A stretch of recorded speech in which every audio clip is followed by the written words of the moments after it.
Assalamualaikum warahmatullahi wabarakatuh. Kami di sini dari kelompok 8 yang beranggotakan saya sendiri Luki Mantra, selanjutnya ada Hafifah Indriya Kartika, dan selanjutnya ada Fernanda Medianto Rahman. Di sini akan menjelaskan proposal skripsi yang berjudul Pengaruh Promosi Citra Merek dan Persepsi Keamanan Terhadap Minat Beli pada E-commerce Tokopedia dengan kepercayaan sebagai variabel intervening. Yang selanjutnya menjelaskan tentang latar belakang dari outline skripsi kami.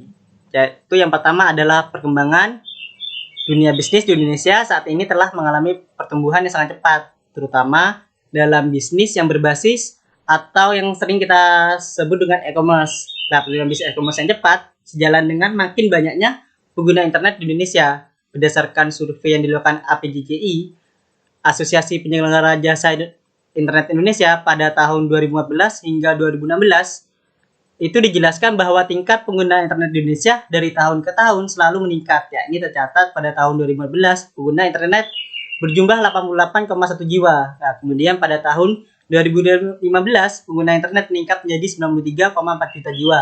Hingga sekarang pada tahun 2016 jumlah pengguna internet makin banyak, yaitu berjumlah 132,7 juta jiwa. Dengan adanya peningkatan jumlah pengguna internet yang signifikan, maka akan memberikan peluang bagi pelaku bisnis untuk memperoleh keuntungan dari hal tersebut. Yang selanjutnya, internet itu mampu memperluas jaringan dan interaksi antara manusia yang satu dengan yang lainnya melalui sarana dalam suatu media. Internet telah menjadi media andalan dalam berkomunikasi hingga berbisnis. Salah satu jenis e-commerce yang saat ini berkembang pesat di Indonesia adalah e-commerce jenis marketplace. Nah, secara sederhana, marketplace dapat diartikan sebagai suatu tempat di mana penjual dapat membuat akun dan menjajakan berbagai macam barang yang akan dijual. Fasilitas yang mendukung jual beli online juga disediakan secara cuma-cuma oleh pelaku marketplace. Salah satu keuntungan yang didapat dari belanja di marketplace yaitu penjual tidak perlu membuat situs yang memerlukan biaya lebih atau toko online pribadi. Nah, ini contohnya nih seperti perusahaan e-commerce seperti Lazada, Tokopedia, Shopee, dan sebagainya. Salah satu situs jual online Indonesia yang sedang berkembang saat ini yang kita teliti adalah Tokopedia. Tokopedia adalah pusat belanja online di Indonesia yang hadir dengan konsep produk yang lengkap dan kemudahan berbelanja online. Sistem online Tokopedia ini merupakan jawaban atas kemajuan zaman seiring dengan terjadinya perubahan kebiasaan masyarakat yang mulai melirik dunia maya dalam menunjang aktivitas bisnis maupun kehidupannya. Nah, perusahaan e-commerce yang saling bersaing untuk menciptakan citra merek yang baik di publik agar dipercaya oleh konsumen dan calon konsumen pastinya. Untuk menciptakan citra merek yang baik bagi perusahaan e-commerce di Indonesia itu tidak mudah dikarenakan perusahaan harus mendapatkan kepercayaan publik dan menjaga kepercayaan publik serta menjauhi perusahaan dari isu-isu negatif yang dapat menyebabkan citra merek perusahaan rusak. Citra merek mengacu pada skema pemikiran konsumen akan sebuah merek yang mengacu pada persepsi pikiran dan perasaan konsumen terhadap gambaran dari merek tersebut yang mempengaruhi kebutuhan pembelian konsumen. Nah, tentunya seperti Tokopedia pun sangat menjaga citra mereknya. Tokopedia merupakan e-commerce yang sudah dikenal oleh banyak masyarakat pada umumnya. Oleh karena itu, saat ini Tokopedia menjadi salah satu e-commerce yang paling gencar melakukan strategi pemasaran. Ya, ini salah satunya dengan cara promosi kepada konsumennya. Menurut Kateora dan Graham tahun 2007, promosi adalah satu kegiatan pemasaran yang bertujuan untuk menstimulasi pembelian konsumen serta meningkatkan efektivitas dan efisiensi dalam perusahaan. Salah satu bentuk promosi yang Tokopedia lakukan yaitu dengan memberikan diskon hampir di seluruh produknya dan frekuensinya hampir setiap hari dengan tujuan untuk bisa menarik minat beli pada konsumennya. Nah, perkembangan e-commerce seperti Tokopedia membawa banyak perubahan terhadap sektor aktivitas bisnis yang semula berbasis dunia nyata atau real, kemudian mengembangkan ke dunia maya atau virtual.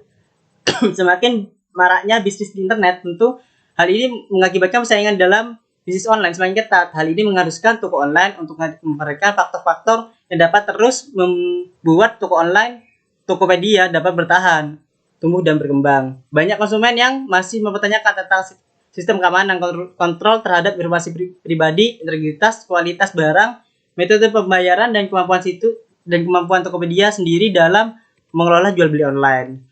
Menurut penelitian Hisao DKK dalam Rosian Anwar dan Wijaya Adidharma tahun 2016, dan penelitiannya mendefinisikan kepercayaan terhadap situs belanja online sebagai kesediaan konsumen dalam mempercayai situs belanja online.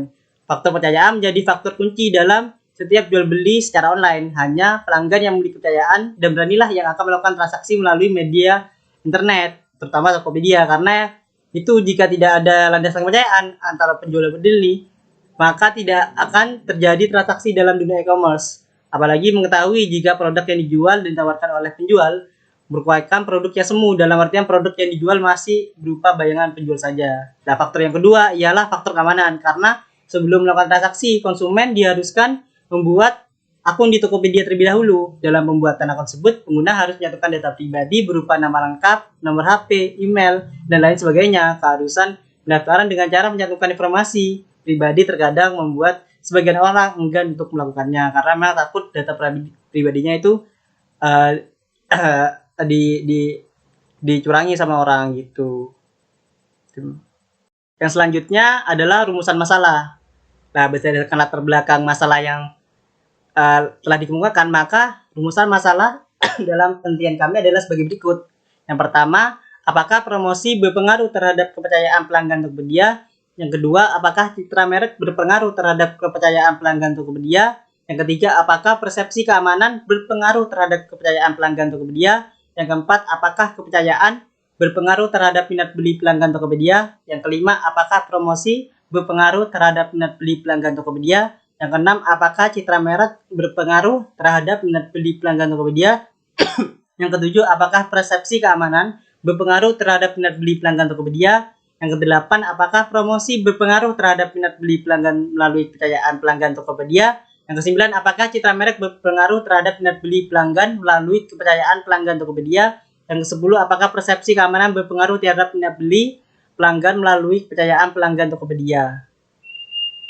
Oke, next yang selanjutnya yaitu adalah tujuan penelitian. Nah, tujuan yang penelitian adalah diambil dari rumusan yang sebelumnya tadi saya sudah jelaskan.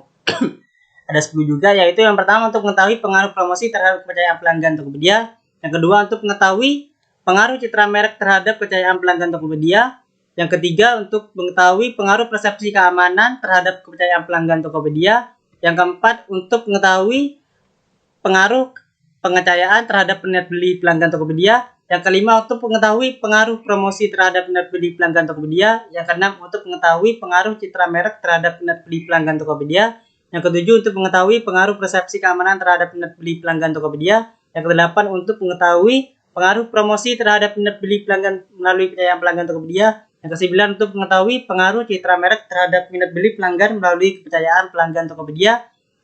Yang ke-10 untuk mengetahui pengaruh persepsi keamanan terhadap minat beli pelanggan melalui kepercayaan pelanggan Tokopedia. Oke, yang selanjutnya di sini manfaat penelitian. Nah, manfaat penelitian yaitu ada dua.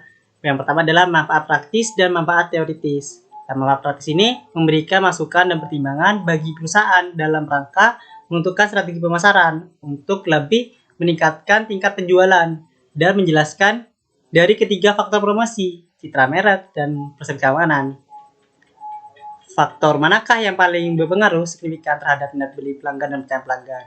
Nah, yang kedua, manfaat teoritis bagi perusahaan sebagai bahan pertimbangan dan keputusan dalam menjalankan kebijakan yang ada di perusahaan, terutama yang berkaitan dengan promosi, citra merek, dan persepsi keamanan, sehingga bisa meningkatkan minat beli pelanggan dari percaya pelanggan, sehingga kedepannya bisa meningkatkan jumlah pengguna jasa perusahaan tersebut.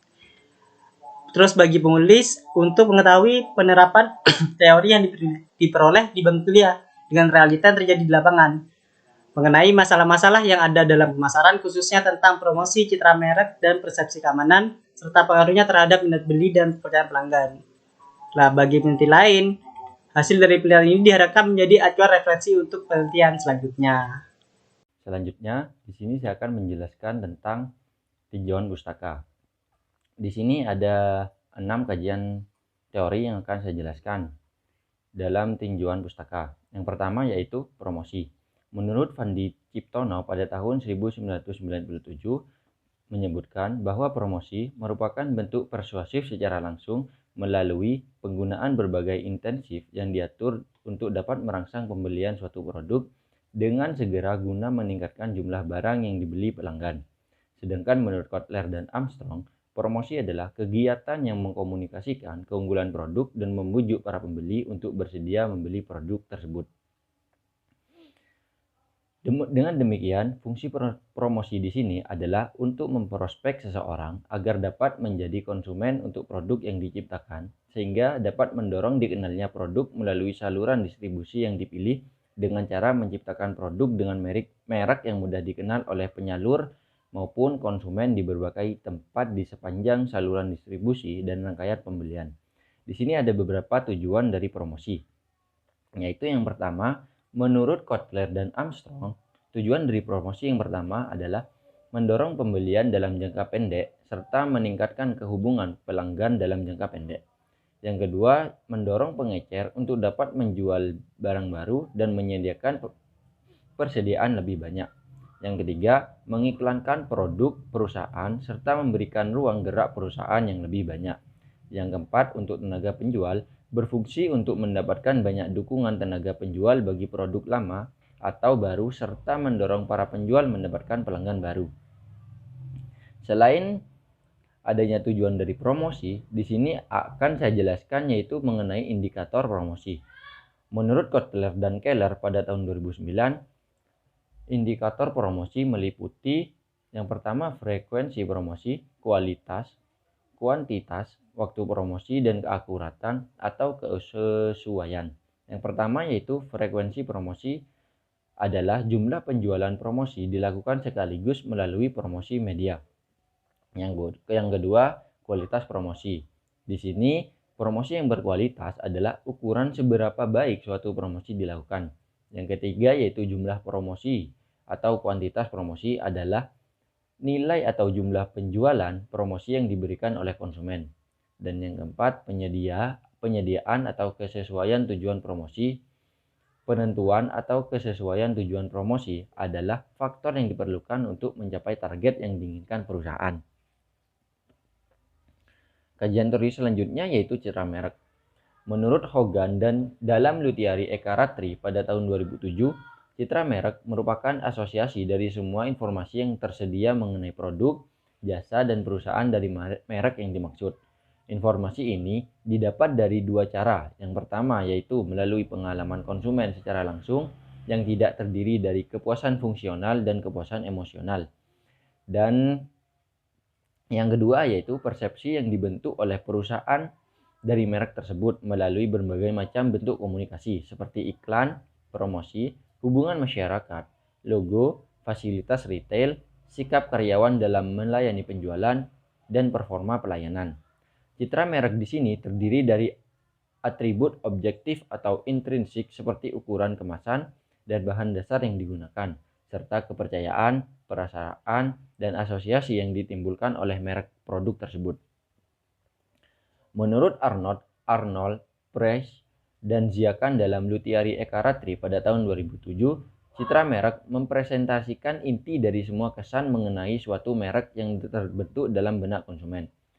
Ada beberapa kesan yang sudah dikemukakan oleh Arnold, yaitu yang pertama, kesan mengenai penampilan fisik dan performansi produk. Yang kedua, kesan tentang keuntungan fungsional produk. Yang ketiga, kesan tentang orang-orang yang memakai produk. Yang keempat, semua emosi dan asosiasi yang ditimbulkan oleh produk itu. Dan yang terakhir yaitu semua makna simbolik yang terbentuk dalam benak konsumen. Menurut Joseph Plumer dalam Luthieri Ekaratri pada tahun 2007, citra merek terdiri dari 3 komponen, yaitu atribut produk yang merupakan hal-hal yang berkaitan dengan merek produk tersebut, seperti kemasan, isi produk, harga, rasa, dan lain-lain. Yang kedua, keuntungan konsumen atau customer benefit yang merupakan kegunaan produk dari merek tersebut. Dan yang ketiga, yaitu brand personality atau kepribadian merek yang merupakan asosiasi yang mengenai kepribadian sebuah merek apabila merek tersebut adalah manusia. Selanjutnya ada faktor-faktor yang membentuk citra produk. Menurut Schiffman dan Kanuk dalam Ogi Sulistian menyebutkan ada beberapa faktor-faktor pembentuk citra merek, yaitu sebagai berikut. Yang pertama, kualitas atau mutu berkaitan dengan kualitas produk barang atau jasa yang ditawarkan oleh produsen dengan merek tertentu. Yang kedua, dapat dipercaya atau diandalkan. Hal ini berkaitan dengan pendapat atau kesepakatan yang dibentuk oleh masyarakat tentang suatu produk yang dikonsumsi. Yang ketiga yaitu kegunaan atau manfaat, yang terkait dengan fungsi dari suatu produk, barang atau jasa yang bisa dimanfaatkan oleh konsumen. Yang keempat, pelayanan, yang berkaitan dengan tugas produsen dalam melayani. Yang kelima yaitu resiko, berkaitan dengan besar kecilnya akibat atau untung rugi yang mungkin dialami oleh konsumen. Yang keenam, harga. Yang ketujuh yaitu citra yang dimiliki oleh merek itu sendiri. Yang kedelapan, kekuatan asosiasi merek atau strength of brand association. Yang kesembilan, keuntungan asosiasi merek atau favorability of brand association. Dan yang terakhir yaitu keunikan dari asosiasi merek itu sendiri. Kajian teori yang selanjutnya yaitu tentang persepsi keamanan. Persepsi keamanan di sini diartikan sebagai persepsi konsumen atas keamanan dalam melakukan transaksi e-commerce. Hal ini diungkapkan oleh Aid pada tahun 2011. Sedangkan menurut Flavia dan Guinali pada tahun 2006 mengartikan persepsi keamanan sebagai kemungkinan kepercayaan subjektif yang dimiliki konsumen bahwa informasi pribadi mereka tidak akan dilihat, disimpan, dan dimanipulasi oleh pihak lain selama dalam perjalanan dan penyimpanan, sehingga secara konsisten menimbulkan harapan kepercayaan diri mereka. Selanjutnya ada menurut Jarvenpa dan Grazioli pada tahun 1999, keamanan merupakan salah satu masalah penting yang dihadapi penggunaan internet. Kejahatan dalam internet berjumlah sangat besar serta memiliki bentuk yang beragam karena beberapa alasan, yaitu diantaranya yang pertama, identitas individu atau organisasi dalam dunia internet mudah dipalsukan. Yang kedua tidak membutuhkan sumber daya ekonomi yang besar untuk melakukan kejahatan dalam internet. Yang ketiga, internet menyediakan akses yang luas pada pengguna yang potensial menjadi korban. Dan yang keempat, kejahatan dalam internet itu sendiri, identitas pelaku tidak dikenal dalam secara yuridis dan sulit mengejar pelaku kejahatan. Menurut Budi Raharjo, keamanan informasi pada 2005, keamanan informasi adalah bagaimana kita dapat mencegah penipuan atau paling tidak mendeteksi adanya penipuan di sebuah sistem yang berbasis informasi di mana informasinya sendiri tidak memiliki arti fisik. Dan kajian teori yang selanjutnya yaitu yang keempat mengenai minat beli. Minat beli di sini perilaku minat untuk membeli adalah hasil dari proses evaluasi terhadap merek. Tahapan terakhir dari pengambilan keputusan secara kompleks termasuk membeli merek yang diinginkan, mengevaluasi merek tersebut pada saat dikonsumsi, dan menyimpan informasi ini untuk digunakan di masa yang akan datang. Hal ini dikemukakan oleh Silvana pada tahun 2006. Sedangkan menurut Ferdinand pada 2006, minat beli dapat diidentifikasikan melalui indikator-indikator.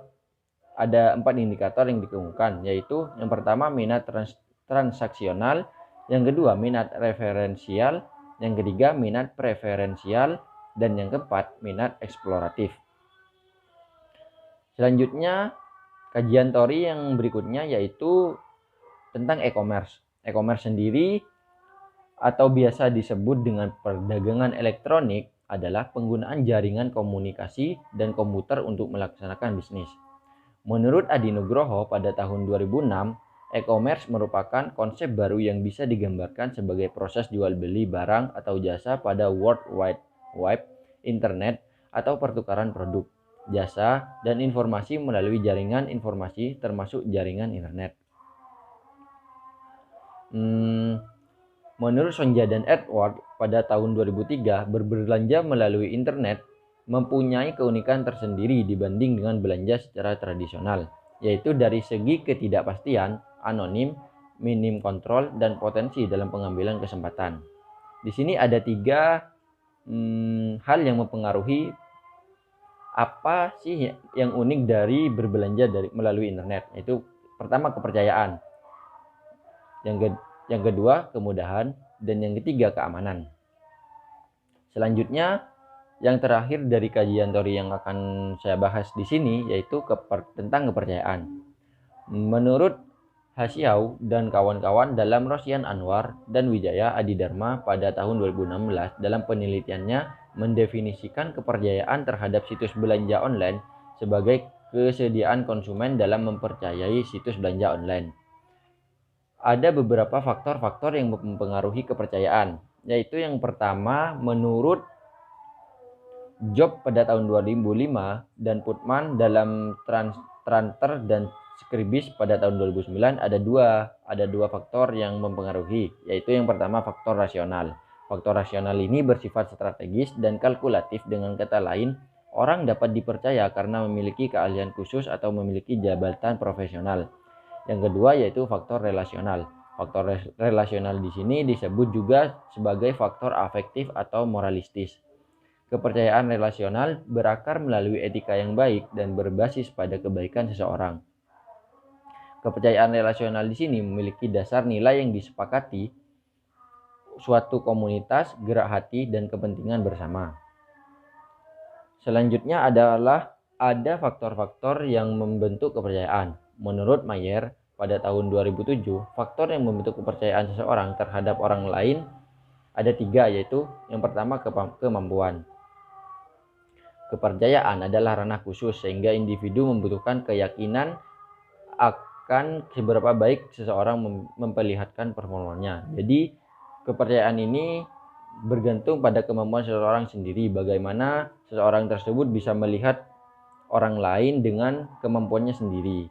Yang kedua yaitu integritas. Integritas di sini terlihat dari konsistensi antara ucapan dan perbuatan dengan nilai-nilai diri seorang. Kejujuran saja tidak cukup untuk menjelaskan tentang integritas, namun integritas memerlukan keteguhan hati dalam menerima tekanan. Yang ketiga yaitu kebaikan hati. Kebaikan hati berkaitan dengan intensi atau niat. Ada keterkaitan dalam diri seseorang ketika berinteraksi dengan orang lain. Hal tersebut akan mengarahkannya untuk memikirkan orang tersebut dalam memberikan intens atau untuk percaya atau tidak dengan orang tersebut. Selanjutnya di sini saya akan menjelaskan tentang penelitian terdahulu.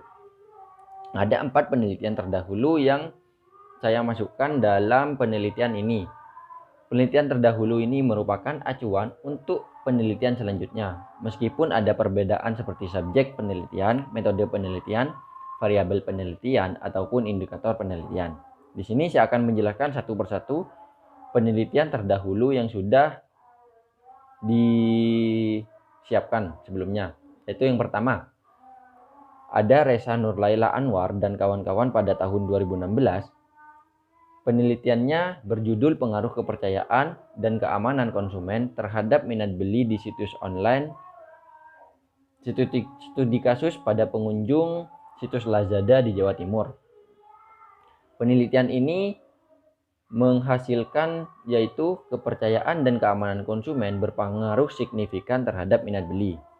Selanjutnya yaitu penelitian yang dilakukan oleh Randy Budi Pertama dan kawan-kawan pada tahun 2017 yang berjudul Analisis Pengaruh Promosi dan Persepsi Keamanan terhadap Kepercayaan serta Implikasinya terhadap Minat Beli di E-commerce. Penelitian ini menghasilkan hasil penelitian yaitu promosi berpengaruh positif dan signifikan terhadap kepercayaan dan minat beli di e-commerce, sedangkan keamanan mempunyai pengaruh positif dan tidak signifikan terhadap kepercayaan dan minat beli di e-commerce. Tetapi kepercayaan sendiri mempunyai hubungan yang positif dan signifikan terhadap minat beli di e-commerce. Dan penelitian terdahulu yang selanjutnya yaitu dari Fadel Redzan Lupi dan kawan-kawan pada tahun 2015, yaitu dengan judul Analisis Strategi Pemasaran dan Penjualan E-commerce pada Tokopedia. Dalam penelitian ini menghasilkan hasil penelitian yaitu artis sebagai duta website dimanfaatkan sebagai strategi pemasaran yang unik untuk menarik minat masyarakat. Jadi dengan adanya artis sebagai duta website yang dimanfaatkan oleh Tokopedia sendiri dapat menghasilkan penjualan yang meningkat oleh Tokopedia sendiri. karena dengan artis yang sudah banyak fansnya, dengan begitu akan sangat bermanfaat bagi Tokopedia untuk meningkatkan penjualan mereka. Yang terakhir yaitu dari Brian Yelanda Prasyandeawan dan kawan-kawan pada tahun 2019. Penelitiannya berjudul Pengaruh E-commerce Tokopedia.com terhadap minat beli pakaian secara online pada mahasiswa Universitas Mula Warman. Hasil dari penelitian tersebut yaitu kepercayaan, kemudahan, dan keamanan memiliki hubungan secara stimulan terhadap minat beli dengan tingkat hubungan korelasi atau sedang. Selanjutnya ada kerangka konseptual. Kerangka konseptual di sini digunakan oleh peneliti sebagai pedoman dalam menjelaskan teori penelitian. Berikut adalah ada kerangka konseptual yang sudah kami buat untuk penelitian ini, yaitu bisa dilihat dari kerangka konseptualnya. Dapat di sini dijelaskan bahwa penelitian ini terdapat 3 variabel bebas atau independen, yaitu promosi, citra merek, dan persepsi keamanan, serta memiliki 1 variabel terikat atau dependen, yaitu minat beli, dan 1 variabel intervening, yaitu kepercayaan. Selanjutnya ada hipotesis. Ada berdasarkan rumusan masalah yang sudah dijelaskan, ada 10 hipotesis, yaitu hipotesis pertama, promosi berpengaruh signifikan terhadap kepercayaan pelanggan Tokopedia. Hipotesis kedua, citra merek berpengaruh terhadap kepercayaan pelanggan Tokopedia. Hipotesis ketiga, persepsi keamanan berpengaruh terhadap kepercayaan pelanggan Tokopedia. Hipotesis keempat, kepercayaan berpengaruh terhadap minat beli pelanggan Tokopedia. Hipotesis kelima, promosi berpengaruh terhadap minat beli pelanggan Tokopedia. Hipotesis keenam, citra merek berpengaruh terhadap minat beli pelanggan Tokopedia. Hipotesis ketujuh, persepsi keamanan berpengaruh terhadap minat beli pelanggan Tokopedia. Hipotesis ke-8, promosi berpengaruh terhadap minat beli pelanggan melalui kepercayaan pelanggan Tokopedia. Hipotesis ke-9 yaitu citra merek berpengaruh terhadap minat beli pelanggan melalui kepercayaan pelanggan Tokopedia. Dan hipotesis ke-10, persepsi keamanan berpengaruh terhadap minat beli pelanggan melalui kepercayaan pelanggan Tokopedia. Yang selanjutnya yaitu mengenai metode penelitian yang digunakan dalam penelitian ini. Pertama yaitu rancangan penelitian. Berdasarkan rumusan masalah yang sudah disebutkan, jenis penelitian berbasis menggunakan penelitian eksplanasi atau explanatory research. Penelitian ini menjelaskan hubungan setiap antar variabel yang saling berpengaruh dan digunakan untuk menguji hipotesis untuk dibuktikan kebenarannya. Selanjutnya ada populasi dan sampel yang dipilih dalam penelitian ini. Yang pertama, populasi yang akan dipilih dalam penelitian ini adalah pengguna Tokopedia di Jawa Timur. Dan sedangkan sampelnya yang dipilih yaitu ada 3, yaitu ada 3 kriteria. Yang pertama, responden adalah konsumen berusia minimal 17 tahun. Yang kedua, memiliki aplikasi Tokopedia. Dan yang ketiga, pernah berbelanja online di e-commerce Tokopedia. Baik, yang selanjutnya saya Hafifah Indria Kartika akan menjelaskan tentang jenis dan sumber data. Jadi, penelitian ini menggunakan data primer, yaitu data yang mengacu pada informasi yang diperoleh dari tangan pertama oleh peneliti yang berkaitan dengan variabel untuk tujuan spesifik studi, Sekaran 2006. Dalam penelitian ini, data primer ini bersumber dari penyebaran kuesioner secara langsung kepada responden yang berkaitan dengan variabel-variabel yang akan diteliti. Metode pengumpulan data yang digunakan dalam penelitian ini adalah dengan kuesioner. Kuesioner merupakan teknik pengumpulan data yang dilakukan dengan cara memberikan seperangkat pertanyaan atau pernyataan tertulis kepada responden untuk dijawab. Sugiono 2008. Jenis data dalam penelitian ini adalah data kuantitatif. Sumber data dalam penelitian ini menggunakan kuesioner atau Google Form yang akan disebarkan kepada masyarakat yang ada di Jawa Timur yang termasuk ke dalam sampel penelitian. Baik, yang selanjutnya di sini ada identifikasi variabel. Identifikasi variabel yang pertama yaitu ada variabel independen atau variabel bebas. Jadi, variabel independen atau variabel bebas adalah variabel yang mempengaruhi dalam penelitian. Variabel bebas dalam penelitian ini adalah promosi, citra merek, dan persepsi keamanan. Yang kedua yaitu ada variabel dependen atau variabel terikat. Variabel dependen atau variabel terikat adalah variabel yang dipengaruhi dalam suatu penelitian. Variabel dalam penelitian ini adalah minat beli. Dan yang terakhir yaitu adalah variabel intervening. Menurut Tuchman dalam Sugiono 2007, variabel intervening adalah variabel yang secara teoritis mempengaruhi hubungan antara variabel independen dengan variabel dependen menjadi hubungan yang tidak langsung dan dapat diamati dan diukur. Variabel intervening dalam penelitian ini adalah kepercayaan. Yang selanjutnya yaitu ada definisi operasional dan skala pengukuran variabel. Definisi operasional di sini ada 5. Yang pertama yaitu promosi atau X1. Definisi operasional menurut Kotler dan Armstrong 2009, promosi adalah kegiatan yang mengkomunikasikan keunggulan produk dan membujuk para pembeli untuk bersedia membeli produk tersebut. Indikator pada promosi yaitu informasi tentang produk yang dipromosikan melalui media sosial. Yang kedua yaitu pelaksanaan program diskon. Yang kedua yaitu ada citra merek atau X2. Menurut Hogan dalam Luthieri Ekaratri tahun 2007, citra merek merupakan asosiasi dari semua informasi yang tersedia mengenai produk, jasa, dan perusahaan dari merek yang dimaksud. Indikator pada citra merek yaitu asosiasi merek dan dukungan asosiasi merek. Yang ketiga yaitu ada persepsi keamanan atau variabel X3. Menurut Flavia dan Guinali tahun 2006 mengartikan persepsi keamanan sebagai kemungkinan kepercayaan subjektif yang dimiliki konsumen bahwa informasi pribadi mereka tidak akan dilihat, disimpan, dan dimanipulasi oleh pihak lain selama dalam perjalanan dan penyimpanan, sehingga secara konsisten menimbulkan harapan kepercayaan diri mereka. Indikator pada persepsi keamanan yaitu jaminan keamanan dan kerahasiaan data. Yang ketiga yaitu ada kepercayaan atau variabel Z. Menurut Hsiao dan kawan-kawan dalam Rosian Anwar dan Wijaya Adidharma tahun 2016, dalam penelitiannya mendefinisikan kepercayaan terhadap situs belanja online sebagai kesediaan konsumen dalam mempercayai situs belanja online. Indikator pada kepercayaan yaitu situs yang dapat diandalkan untuk berbelanja online.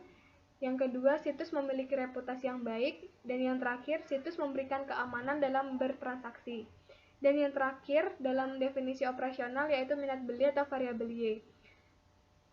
Minat beli ini adalah sebuah perilaku konsumen di mana konsumen mempunyai keinginan dalam membeli atau memilih suatu produk berdasarkan pengalaman dalam memilih, menggunakan, dan mengkonsumsi atau bahkan menginginkan suatu produk. Indikator pada minat beli yaitu minat transaksional, minat referensial, dan yang terakhir minat preferensial.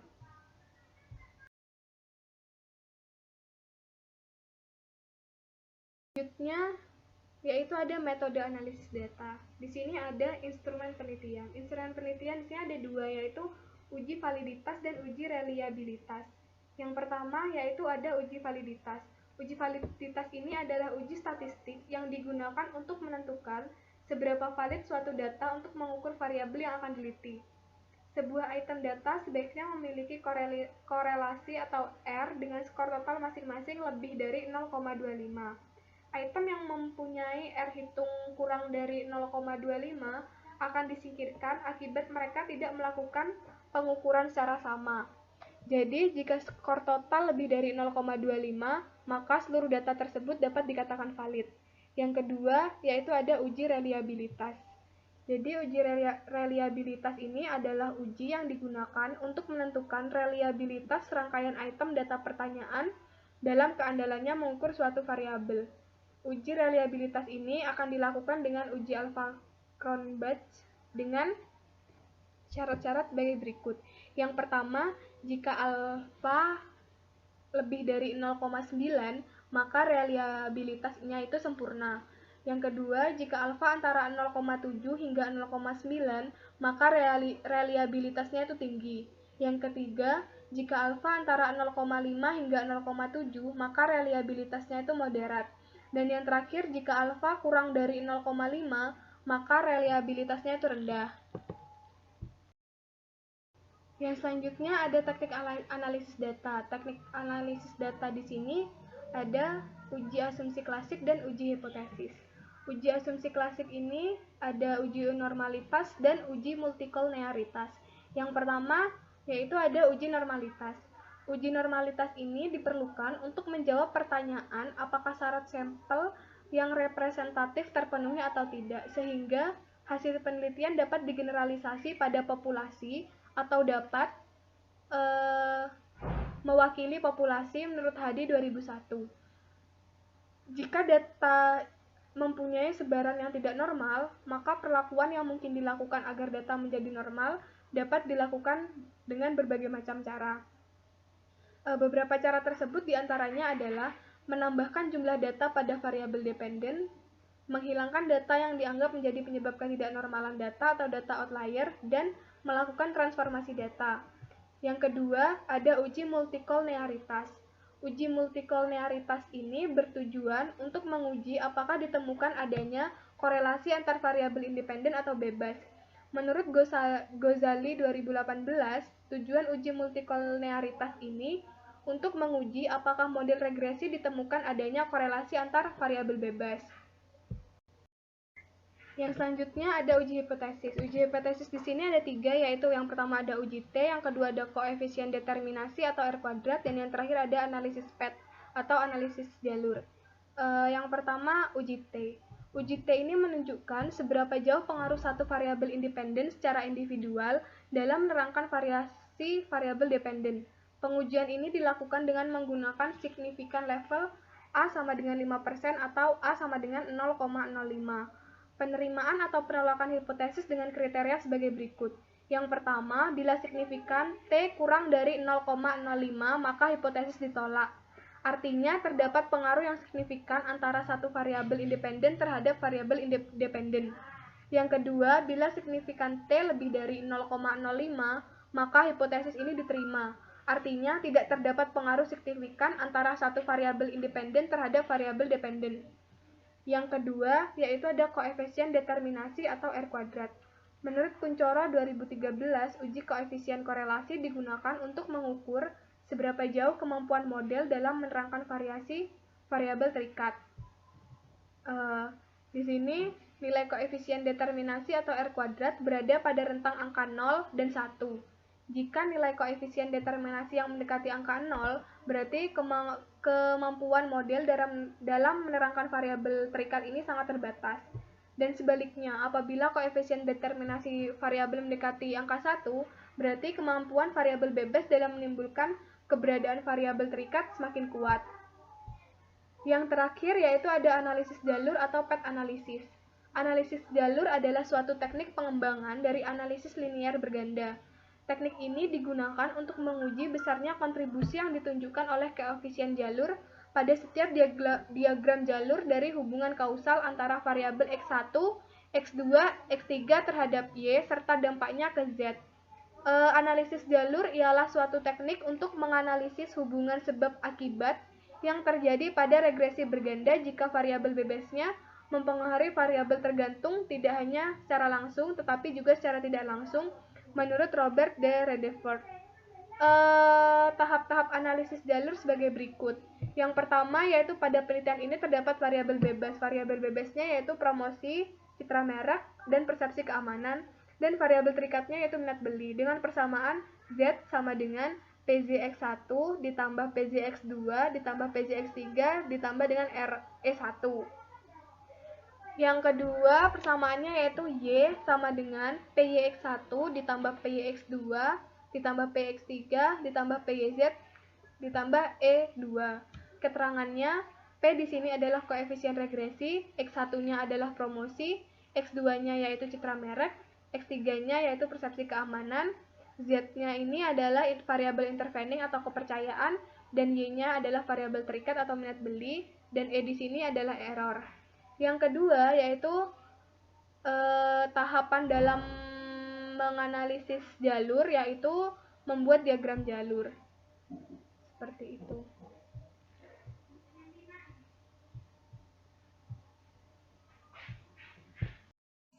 Terima kasih.